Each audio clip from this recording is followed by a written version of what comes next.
Bismillahirrahmanirrahim. Assalamualaikum warahmatullahi wabarakatuh.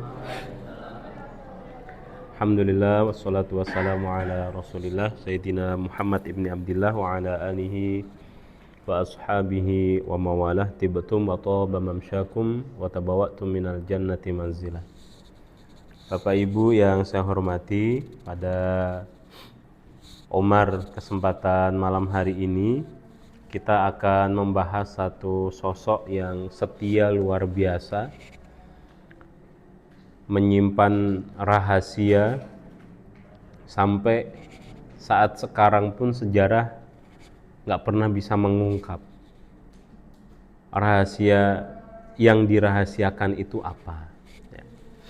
Jadi memang setia betul orangnya, setia betul. Nah, sahabat ini adalah Hudzaifah Ibnul Yaman. Syahida ma'an Nabi kullu ghazawatihi. Hudzaifah ini ikut semua perang illa ghazwata Badrin manna'ahun Nabi. Satu perang yang tidak diikuti oleh Hudzaifah adalah perang Badar, karena dilarang sama Kanjeng Nabi. Kenapa dilarang? Karena dia megang janji, ya.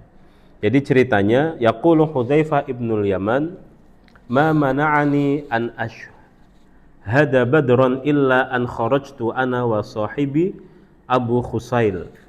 Jadi satu hari saya tuh sudah mau berangkat perang Badar. Saya pergi sama teman saya yang namanya Abu Khusail.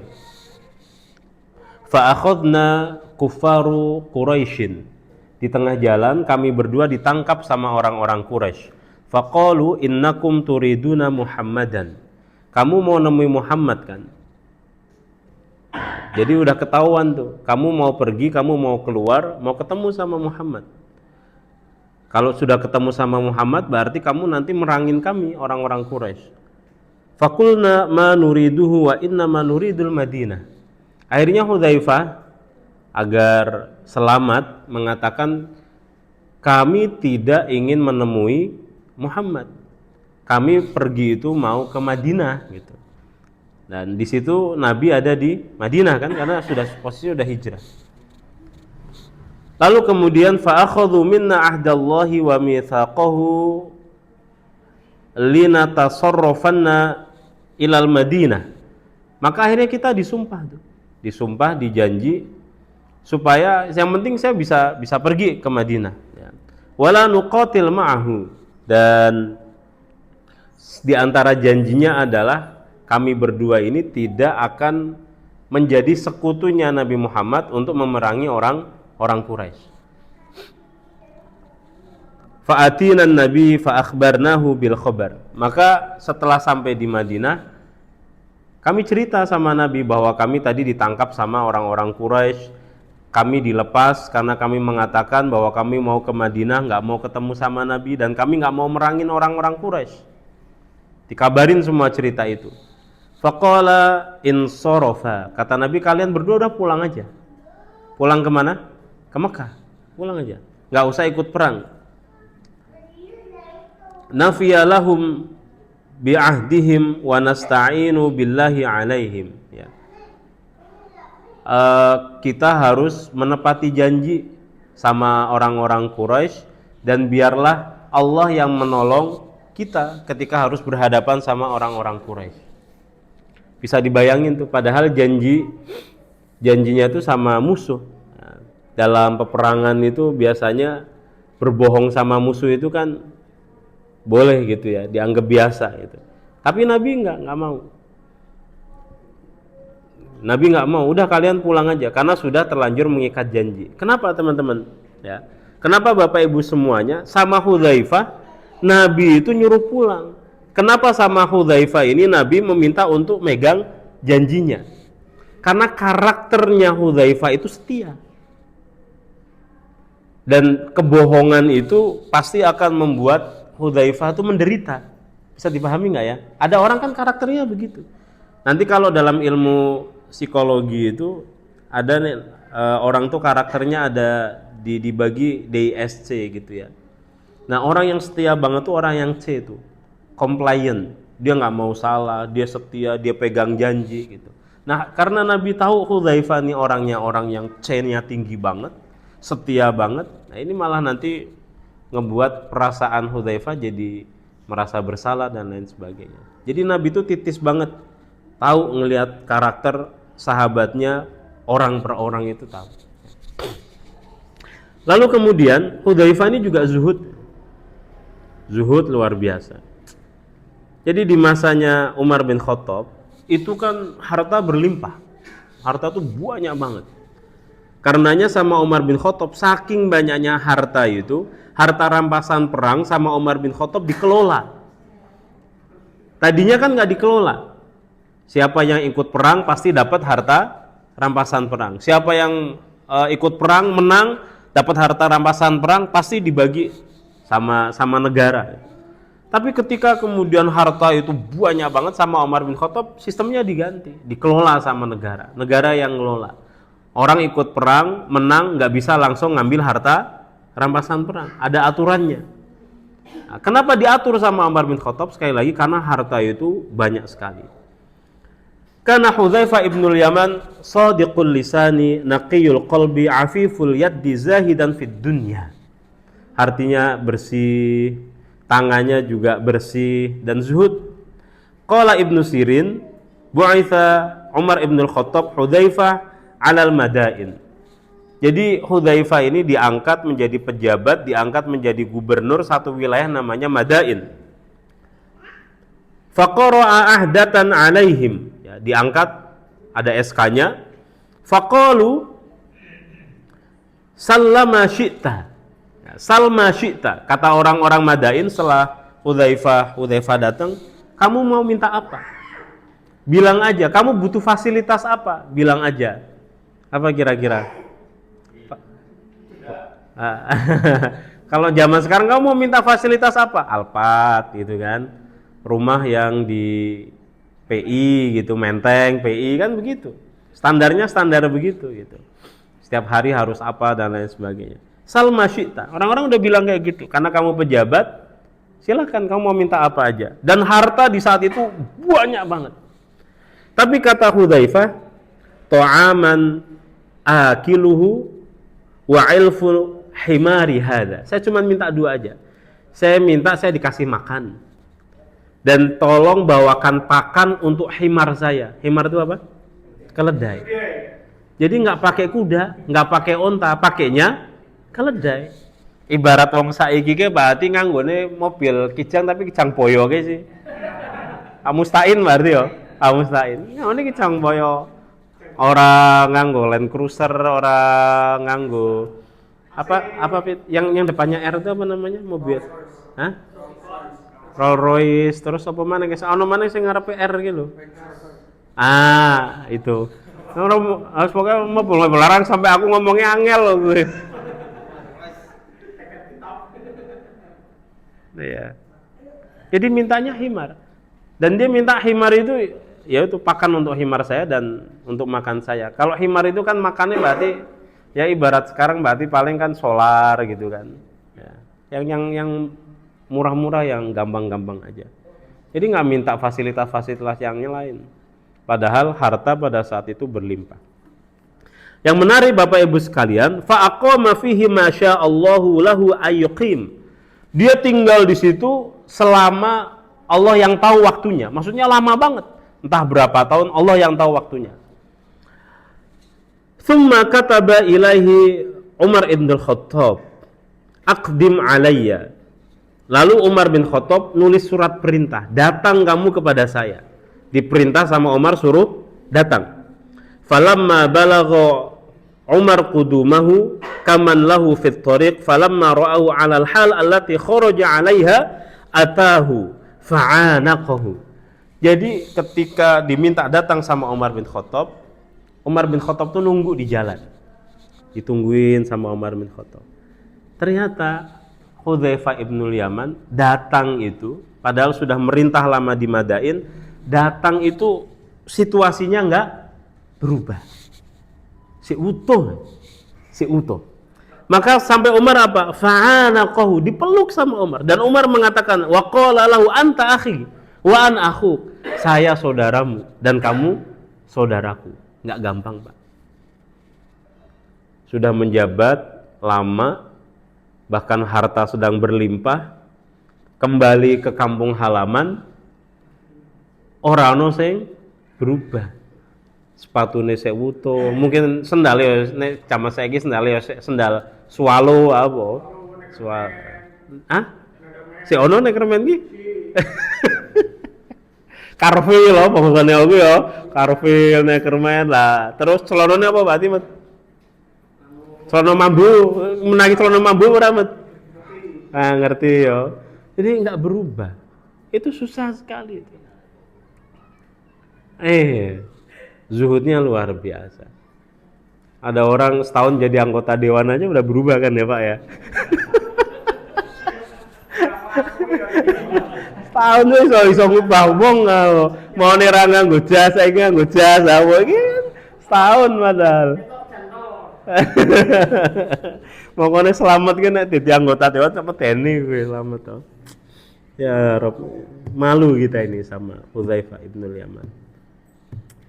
Baik, jadi Hudzaifah ini kalau ditarik satu karakternya, apa karakter yang menonjol? Hudzaifah itu pandai betul untuk menjaga rahasia. Ceritanya bagaimana? Jadi ceritanya waktu itu sampai kemudian Hudzaifah itu disebut dengan sahibu sirri Rasulillah. Orang yang kalau Nabi mau cerita tentang rahasia itu ceritanya ke Hudzaifah. Jadi bayangin itu ya. Seorang nabi aja butuh teman untuk cerita. Pemaning jenengan kudu cerita, nek ora kowe salate cok ora ngadep kiblat aku dene ora cerita karo sapa-sapa, tuman salat ngadep ngalor, ngadep ngidul meteni. Cerita omongane cerita, aja isin. Hah? Kelihane kapan to? Kan kudu ngadep tapi yo. Nah, itu Nabi aja itu punya teman cerita. Teman ceritanya adalah Hudzaifah ibnul Yaman. Nah, kenapa Hudzaifah itu dijuluki dengan sahibu sirri Rasulillah? Waktu itu Kanjeng Nabi pulang dari perang Tabuk. Ya. Ternyata ada sekelompok orang itu mau mencelakakan Kanjeng Nabi. Cara mencelakakannya bagaimana? Perjalanan dari Tabuk ke Madinah itu ngelewatin bukit. Orang-orang ini sudah berencana, nanti kalau sudah di bukit itu Muhammad kudu dijorokke. Dijorokke bahasa Indonesianya apa? Didorong. Jadi memang rencananya mau membunuh Kanjeng Nabi. Dan suasananya sepi di situ. Suasananya sepi, gelap gulita gitu kan. Lalu kemudian Allah Subhanahu wa taala ngasih kabar kepada Kanjeng Nabi, hati-hati, ada orang yang mau berbuat makar. Ada orang yang mau membunuh kamu Muhammad. Maka kemudian Nabi Muhammad bilang sama Hudzaifah ibnul Yaman, saya dapat wahyu, dapat kabar dari Allah Subhanahu wa taala ada sekelompok orang yang mau membunuh saya, caranya dengan mendorong saya dari atas bukit. Ya. Nanti kamu kawal saya, kata Nabi begitu. Nah, orang itu, kalau perang itu kan puluhan ribu, bahkan ratusan ribu kan, orang ribuan. Maka cara Kanjeng Nabi ngungkap siapa yang berkhianat itu bagaimana? Kan tadi kan lewatnya bukit. Nabi bilang begini ke orang-orang, ke sahabat-sahabatnya. Jangan lewat bukit, lewat lembah aja. Karena kalau lewat lembah itu lebih luas. Maka sahabat-sahabat Nabi taat tuh sama Kanjeng Nabi, lewatnya ke lembah. Tapi Kanjeng Nabi lewat mana? Kanjeng Nabi lewatnya bukit. Supaya apa Kanjeng Nabi lewat bukit? Supaya Kanjeng Nabi tahu siapa yang mau makar sama Kanjeng Nabi. Kalau Kanjeng Nabi nggak ngasih instruksi dari awal, maka ribuan orang itu semuanya akan ke bukit. Maka sama Nabi dipisah dulu, cara misahnya kayak gitu. Keren ya? Taktiknya keren ya. TPC Selatan itu udah taktik gue ya. Pria caranya mek konangan sama saya bener sama saya ngora. Sama Kanjeng Nabi begitu, maka ribuan sahabat yang lain itu pada lewat Lembah. Sementara kanjeng Nabi lewat bukit. Dan betul, ternyata di atas bukit ada orang yang ngejar kanjeng Nabi. Orangnya itu banyak, segerombolan orang ngejar kanjeng Nabi dan mau joroke kanjeng Nabi dari atas unta. Lalu kemudian kanjeng Nabi bilang sama Hudzaifah, kejar orang-orang itu. Dikejar sama Hudzaifah kan, dikejar, dan Allah Subhanahu wa taala menanamkan rasa takut kepada gerombolan-gerombolan pengkhianat itu. Gerombolan pengkhianat itu kemudian lari kemana? Bergabung sama pasukan-pasukan kanjeng Nabi yang tadi ada di lembah. Habis itu ketahuan nggak? Nggak ketahuan, nggak kelihatan, karena orang ribuan di situ. Nah, mereka juga pakai ilmu nyelinap juga gue. Kaya wingi kan, sing neng kene kaya nono sing juga kursi apa teman-teman nyelinap kok gue, malah ora konangan kan gue. Asli DPR era. Gue ono ora wong kan, apa juga karon, juga dispenser. Ora iya. Udu awakmu mah tenang wae udu. Ora teko. Jadi dia langsung nyelinap tuh, masuk ke situ, nggak ketahuan. Akhirnya kanjeng Nabi manggil Hudzaifah. Hudzaifah, ada yang kamu tahu nggak? Enggak ya Rasulullah. Mulathamin kata Hudzaifah. Mereka semua pakai topeng, pakai cadar, jadi nggak kelihatan. Dan waktu itu malam gelap gulita. Tapi apa kata Hudzaifah? Tapi saya nitii untanya si Fulan ibnu Fulan. Nah, berarti kan itu termasuk yang ikut komplotan itu, Fulan ibnu Fulan. Ontone ketoro. Nah, kata kanjeng Nabi apa? Saya sudah dikasih kabar sama Allah Subhanahu wa taala, saya tahu siapa namanya dan siapa bapaknya. Jadi kalau orang Arab begitu kan, Rois bin siapa, bin ini jelas semua. Kata kanjeng Nabi, besok kamu datang kepada saya dan saya akan kasih tahu siapa orang-orang itu. Menariknya Hudzaifah tuh bilang sama kanjeng Nabi gini, ya Rasulullah, kalau kita tahu orangnya kenapa nggak dibunuh aja? Karena kan udah jelas kan maunya ngebunuh kanjeng Nabi. Ini jelas kejahatan besar ini. Nabi mau dibunuh gitu. Ngebunuh ketua DSWB kejahatan besar, apa mana yang ngebunuh kanjeng Nabi kan? Nah, kejahatan besar. Kata Hudzaifah, bunuh aja Rasulullah. Tapi apa kata kanjeng Nabi? Kata kanjeng Nabi, saya ukrihu ayyatahaddatsun nasa wa yaquluna inna Muhammadan qad wada'a yaduhu fi ashabihi. Saya nggak mau nanti muncul isu bahwa Muhammad membunuh sahabatnya. Karena kan orang nggak tahu situasinya seperti apa. Orang bisa aja kemudian isu itu kan diolah, isunya digoreng. Wah, ternyata Muhammad ngebunuh teman-teman yang setia, padahal dia pengkhianat. Tapi isu itu kan susah. Isu kalau udah liar kan susah kita mau ngelolanya lagi. Nabi Muhammad luar biasa tuh, punya kecerdasan di dalam mengelola emosi. Dan kanjeng Nabi tetap bisa hidup sama mereka. Itu kan susah. Misalkan Pak Hadi ngerti ono time sing jelas-jelas ngeweng kok. Tapi karo Pak Hadi saya tetap di kolom, mungkin dijak mangan bareng, dijak tolan bareng. Kuwi kan ning kene kan sak gulu, Pak, apa? Tapi kanjeng Nabi melakukan itu. Itu yang dilakukan oleh kanjeng Nabi. Dan kejahatannya besar, mau ngebunuh. Ya. Maka esoknya kembali ke yang tadi, Hudzaifah dikasih tahu sama kanjeng Nabi ada 12 orang. Fulan ibnu Fulan, Fulan ibnu Fulan, Fulan ibnu. Sampai sekarang Bapak Ibu sekalian orang nggak ada yang tahu siapa 12 orang itu. Karena Nabi udah bilang sama Hudzaifah, jangan kamu ngomong ke siapapun. Nah, sahabat hanya tahu aja bahwa Rasulullah itu ngasih tahu sama Hudzaifah. Maka Umar bin Khattab itu ketika menjadi khalifah, itu Umar bin Khattab nggak mau itu kalau seandainya ikut nyolatin orang munafik. Mulai zaman kanjeng Nabi ora gelem sih nyolati wong munafik. Ada orang munafik namanya Abdullah ibnu Ubay ibnu Salul. Waktu itu kanjeng Nabi dilarang sama Umar bin Khattab, ya Rasulullah jangan solati orang ini. Ini jelas-jelas Raisul Munafikin, pimpinannya orang munafik. Tapi apa kata kanjeng Nabi? Kalau saya boleh beristighfar lebih dari 70 kali, saya akan mintakan ampun untuk Abdullah ibnu Ubay ibnu Salul. Maka Kanjeng Nabi mau sholat itu, mau takbir, dihalang-halangi sama Umar bin Khattab. Jadi Kanjeng Nabi di sini, terus mayitnya di situ misalkan.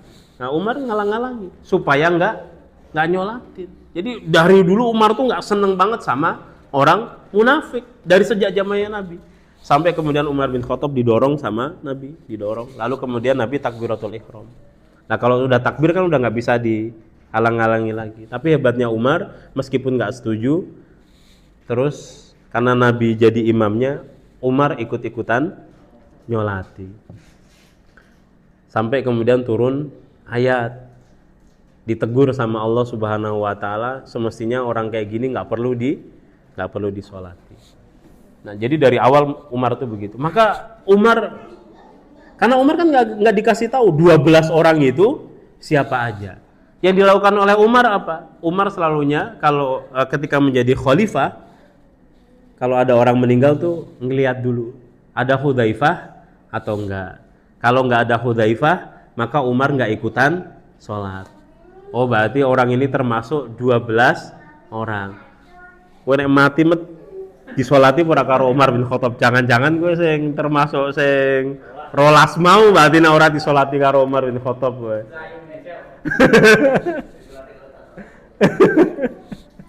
Jadi begitu. Selalunya ngelihatnya Hudzaifah, ada nggak Hudzaifah? Kalau Hudzaifah ada, baru Umar mau sholat. Pernah Umar bin Khattab itu udah mau berangkat, di jalan ketemu sama Hudzaifah, ditarik tangannya, nggak usah. Karena dia termasuk dari 12 orang itu. Maka kemudian Umar nanya, sekelas Umar nanya, dari orang-orang yang disebut munafik itu, kata Kanjeng Nabi, saya termasuk nggak? Lah nek Umar takok dhewe ki priye kan? Umar me takok kan dhewe terus priye? Nah, rahasia. Hudzaifah kemudian bilang apa? Saya nggak mau bilang-bilang. Yang jelas tapi kamu nggak termasuk. Tapi setelah ini saya nggak mau ngomong kalau ada orang nanya gitu ke saya termasuk atau enggak. Cukup kamu aja. Dan Hudzaifah nggak mbetheke sing wong rolas mau, kayak cuman ngomong karo Umar. Awamu ora termasuk sing rolas kae. Tur bar kuwi Hudzaifah ngomong, bar kuwi aku pokoke ora paham betekke apapun kuwi. Setiane luar biasa. Menjaga rahasianya luar biasa. Ya. Baik. Bapak Ibu yang saya hormati, teman-teman semuanya. Jadi Hudzaifah ibnul Yaman itu Oke, sebelum ke sana ya, kita ini perlu waspada ya di dalam ngecap orang sebagai orang munafik. Jangan gampang ngecap orang munafik. Karena tadi yang dianggap sama Kanjeng Nabi orang munafik itu adalah orang yang apa? Mau membunuh Kanjeng Nabi. Nek ana wong ngutang karo jenengan 100.000. Terus ngomong insyaallah Jumat tak peleke, ternyata Jumat ra peleke, kuwi ora usah macap munafik. Terlalu berat, no? Terlalu berat. Apa itu namanya? Hukumnya itu terlalu berat. Karena orang disebut munafik itu memang sesuatu yang dia lakukan besar gitu. Ya, besar. Engko jenengan dadi caleg misalkan kan. Time wis diandumke apa andumke kaos. So. Ternyata didol ning pasar Senggol kowe ora diandum ning konstituen. Ora usah omongke kowe munafik ora perlu. Cukup ngomong kowe ngapusi aku. Kowe berarti ora tepat janji cukup. Karena munafik itu berat. Fiddarkil asfali minan nar. Posisinya itu di bawah intepe neraka kan. Neraka paling ngisor sing paling padhek karo geni kan wong munafik. Makanya jangan mudah menyebut orang sebagai munafik. Kanjeng Nabi kan nyebut dia munafik, apa orang-orang ini munafik karena mau mencelakakan Kanjeng Nabi. Ya. Baik. Jadi yang terakhir ya. Hudzaifah ibnul Yaman itu, tadi saya mengatakan kepada teman-teman, kalau Hudzaifah ibnul Yaman ini di DISC, itu pasti orang C dan C-nya mentok banget, orang setia banget ya. Setia, nggak mau salah. Makanya kalau sahabat-sahabat tuh nanya, kebaikan apa yang bisa saya lakukan? Hudzaifah nanyanya nggak kebaikan apa yang bisa saya lakukan. Yang ditanya Hudzaifah apa? Keburukan apa yang harus saya hindari. Karena orangnya nggak mau salah. Wedi salah. Wong wedi salah ke biasane setia. Nah, pokoknya aku me ora salah, Bre. Aku me ora salah. Kencenge po. Kencenge po. Wongnya juga orang delewer, orang pelin-pelan. Makanya di sini dikatakan kanan nas, kata Hudzaifah nih, kanan nasu yas'aluna Rasulullah 'anil khair. Sahabat-sahabat tuh kalau nanya sama Kanjeng Nabi itu tentang kebaikan. Aku nek salat sunah pahalane piro kan oke. Aku nek salat jamaah pahalane piro. Aku nek infak berarti entuk opo kan, itu kebaikan-kebaikan semuanya. Wa kuntu as'aluhu 'anil syarr. Kalau saya nanya Kanjeng Nabi soal keburukan-keburukan. Jadi memang ketakutannya ada di depan, kekhawatirannya ada di depan. Mikirnya suwi nemen, dowo nek mikir monggo gigi. Tuh niku. Makhofatan, kenapa dia nanyanya tentang keburukan? Makhofatan ayyudrikani. Saya khawatir jangan-jangan saya ngelakuin itu. Iki ora pas yo, tapi bahasan dhewe niki wong iki njogo nemen. Nek bahasane selamat wedinan lah kowe, wedi nek salah kowe. Iki entuk pora, iki entuk pora, iki entuk pora gitu. Selalunya nanya begitu. Peraturannya gimana sih gitu. Fakultu ya Rasulullah inna kunna fi jahiliyatin wa syarrin. Ya Rasulullah, dulu ketika di masa jahiliyah kita ini buruk semuanya. Faja'ana Allahu bihadzal khair. Lalu kemudian Allah mendatangkan Islam dan kita dapat kebaikan. Fahal ba'da hadzal khair min syarr? Jadi setelah kita baik ini, kata Hudzaifah kan ketemunya wong-wong apik terus. Setelah kita semuanya baik, kira-kira nanti bakal buruk lagi atau enggak? Kata Nabi apa? Faqala na'am. Iya, setelah kebaikan ini nanti akan datang keburukan. Akan datang keburukan. Lalu ditanya sama Hudzaifah, faqultu wa hal ba'da hadza syarri min khair? Setelah datang keburukan, datang nggak satu masa itu baik lagi? Katakan Nabi apa? Datang. Jadi setelah dunia ini buruk, akan datang kembali masa baik. Ya. Qala na'am wa fihi dakhon. Katakan Nabi, nanti setelah keburukan akan datang masa orang-orang baik, masa baik tapi ada kotornya. Wa ma dakhonuhu. Kata Hudzaifah, kotornya itu apa? Faqala qaumun yahduna bi ghairi hadyi ta'rifu minhum wa tunkiru. Nanti ada orang-orang gitu ya yang ngasih petunjuk, ceramah atau apa, dianggapnya orang alim, tapi dia tidak mengambil petunjukku. Maksudnya nggak sesuai sunahnya kanjeng Nabi. Tapi wong anggapnya gue wong api gitu. Ya, wong api. Wa hal ba'da hadzal khair syarrun. Tapi setelah kebaikan ini, masa baik ini, datang lagi nggak masa buruk? Qala na'am. Nanti datang masa buruk. Masa buruk itu katakan yang Nabi, du'atun ila abwabi jahannam min man ajabahum ilaiha qadzafuhu fiha. Jadi nanti akan ada ulama-ulama, orang-orang bukan ulama ya. Apa ya? Mungkin kayak komunikator itu apa? Orator-orator gitu ya. Atau kampanye-kampanye yang mengajak kepada neraka Jahannam. Dan barang siapa yang ikut qadzafu, maka akan dilemparkan juga ke neraka Jahannam. Sekarang itu kan zaman dimana kalau kita ngelihat media sosial itu kan wong ke pikirannya wah macem-macem sak wernone ya. Dan ternyata ada juga pengikutnya. Itu nggak pernah dipikir sama Hudzaifah ibnul Yaman ya. Hudzaifah ibnul Yaman nek teko assalamualaikum kaget, kok ternyata ning TikTok ono ning Instagram kaget. Ku ning zamanku aku ora kepikiran. Nah, tapi Hudzaifah sudah nanya dulu tuh sama Kanjeng Nabi. Nah, pernah Umar bin Khattab itu nanya sama Hudzaifah. Karena Hudzaifah itu kan di dalam pikirannya tuh pokoknya hal-hal yang menakutkan gitu. Umar nanya, ada nggak di antara kalian, waktu ini Kanjeng Nabi sudah meninggal, ada nggak di antara kalian yang tahu hadis tentang fitnah? Fitnah itu apa ya? Yo fitnah, godaan lah ya, godaan. Fitnah di sini maksudnya godaan. Maka kemudian Hudzaifah mengatakan, saya tahu. Maka kata Umar, kasih ke saya apa itu hadisnya. Faqultu qala Rasulullah fitnatur rajuli fi ahlihi wa malihi wa jarihi kaffaruha as-salatu was-shadaqah. Kata Hudzaifah ibnul Yaman, orang tuh kalau tergoda, ya, ada kepleset, ada dosa, dan dosa itu ke siapa? Ke keluarganya, wa malihi, ke uangnya, wa jarihi, dia dosa karo tonggone, kaffaruha as-salatu was-shadaqah. Itu bisa dihapus dengan salat dan sedekah. Wal amru bil ma'rufi wan nahyi anil munkar. Kalau kita ngajak kebaikan, kemudian melarang kepada keburukan, itu juga bisa menghapus dosa-dosa kita tadi. Kata Umar apa? Enggak, bukan fitnah itu yang saya maksud. Itu fitnah besar. Ada malapetaka besar. Apa kata Hudzaifah? Ngapain kamu nanya itu?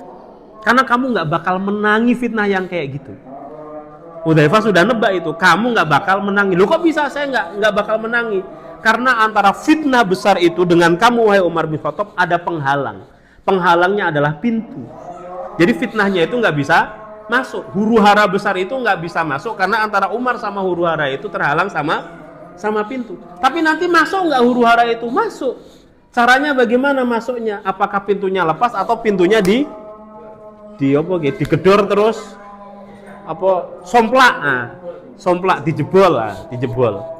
Kata Hudzaifah ibnul Yaman, pintunya nggak dilepas, tapi pintunya somplak, dijebol, retak, kasaroha katanya. Oh kok kui gitu. Jadi pembicaranya selesai di situ. Orang-orang yang dengar bilang, asli ini aku pak takok karo Umar bin Khattab, aku isin. Mongkone kemudian aku takoknya karo Hudzaifah. Dan wong juga isin. Akhirnya ngongkon wong, jenenge Masruk. Jadi kalau jenengan isin pak takok karo aku, ngongkone mesti selamat kan kok gue. Matur takok metu gue. Nah, orang-orang juga sama. Malu itu, nanya sama Hudzaifah. Maka ngutus orang namanya Masruk. Masruk kayaknya nanya. Pertanyaannya begini. Kira-kira pintu gue iki Umar bin Khattab ngerti apa ora? Umar ngerti. Umar soal pintu gue ngerti. Terus Masruk takok maneh, nanya lagi Masruk. Apakah pintu yang dimaksud itu adalah Umar? Kata Hudzaifah, iya. Pintu penghalang dari huru hara itu adalah Umar bin Khattab. Maksudnya bagaimana? Setelah Umar bin Khattab itu meninggal, maka pintu itu retak, jebol. Maka huru hara bisa masuk. Karenanya titik terakhirnya itu ada di Umar bin Khattab. Begitu Umar bin Khattab dibunuh, setelah itu kan terjadi malapetaka terus. Utsman bin Affan dibunuh. Kemudian Ali bin Abi Thalib juga terjadi pertempuran. Setelah itu pertempuran, huru hara terus. Maka pintu yang membatasi itu adalah Umar bin Khattab. Jazakumullah khairan katsiran. Terima kasih banyak. Assalamualaikum warahmatullahi wabarakatuh.